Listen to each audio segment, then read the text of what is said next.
mwanangu iwe chimudawo usazoshairira nokuda mwanangu iwe chimudawo mukufara mchange muri mese mukusuwa mchange muri mese paatadza omugadzirisa paatadza omugadzirisa aida kufamba asi zvakakona aida kutaura asi zvakakona aida kunzwawo asi zvakakona usazoshainira singafambe usazoshainira singanzwewo usazoshainira singataure usazoshainira singanzwewo wanzi wazimuka mwanangu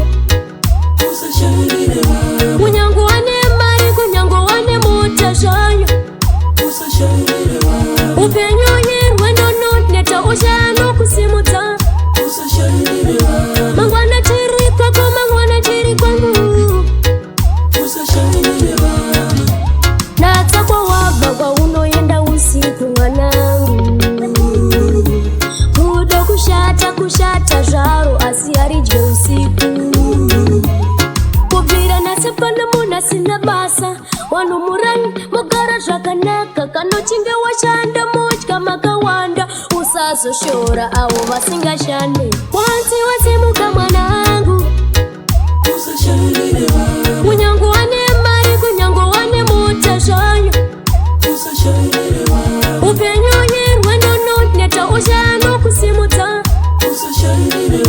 mangwana chiri kwako mangwana chiri kwangu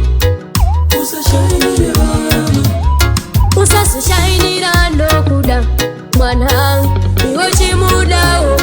usazoshainira nokuda mwanangu iwe chimudawo mukufara mchange muri mese mukusuwa mchange muri mese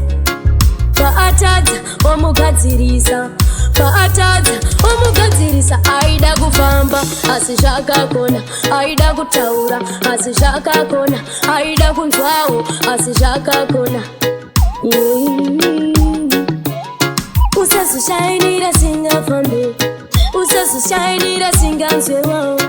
usazoshainira singataure usazoshainira singanzwewo wanzi wazimuka mwanangu